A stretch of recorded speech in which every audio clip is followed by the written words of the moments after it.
महाराज जी, जब से मांस मदिरा धूम्रपान त्यागा है तब से शारीरिक कष्ट हो रहा है, अतः दुविधा में हूँ। महाराज जी मार्गदर्शन करें।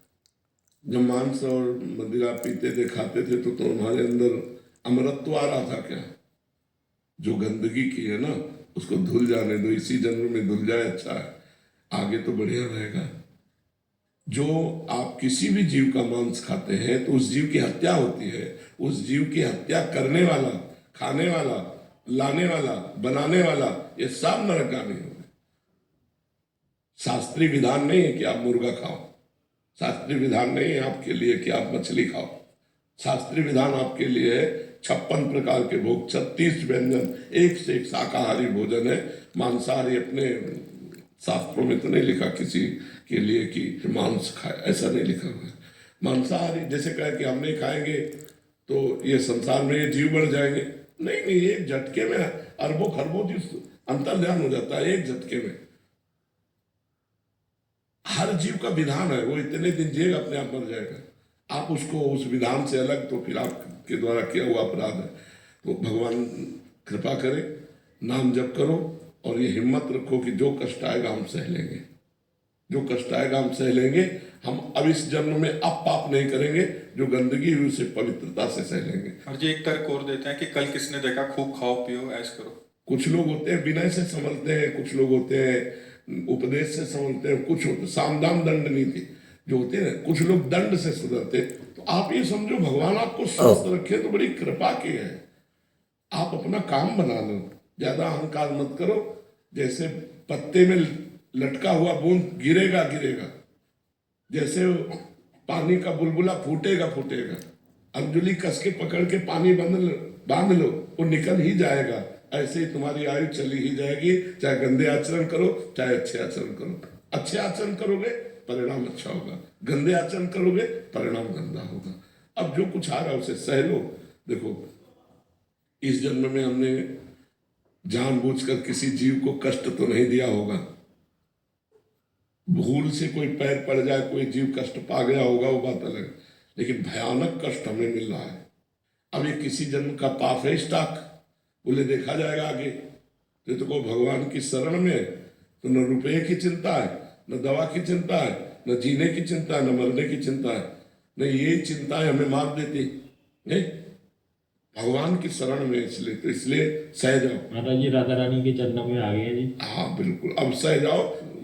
वो मस्ती ठीक नहीं जो कल हमको हानि दे, वो मस्ती ठीक नहीं। अंकिता जी मेरठ से। राधा वल्लभ श्रीहरिवंश। महाराज जी, महाराज जी अगर माया भगवान के अधीन है तो भगवत भजन में लगे प्राणियों को क्यों घेरती है? जब तक अहंकार पूर्ण रूप से समर्पित नहीं हो जाता तब तक ये माया बाधा पहुंचाती रहती है। और जब अहंकार भगवान के चरणों में समर्पित हो जाता है तो माया बाधा नहीं, माता की तरह दुलार करती है।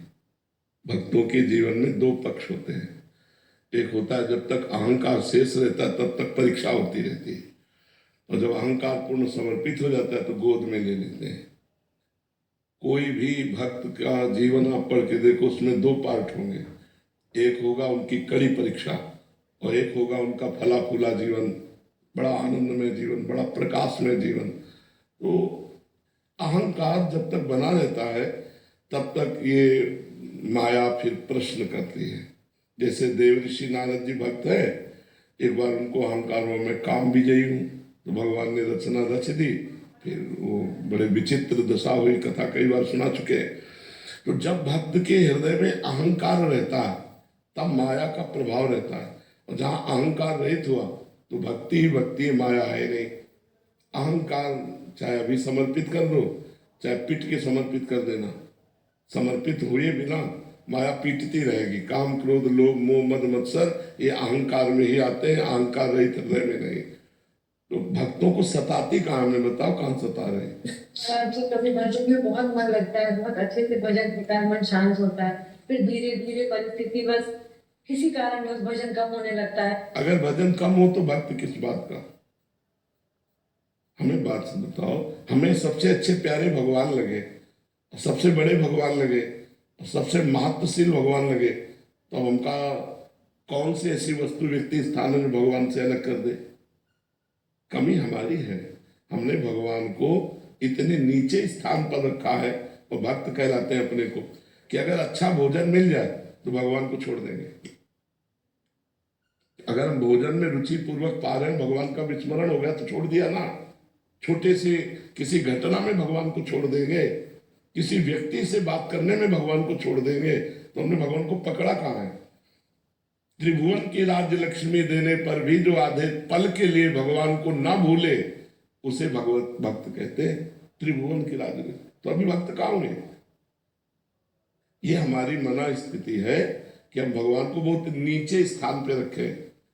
अब हमें बताओ, इस बात को चिंतन करके बताओ। कोई व्यक्ति मिला, उससे बात के भगवान को भूल गए, तो व्यक्ति श्रेष्ठ हो गया ना, भगवान हल्के हो गए ना।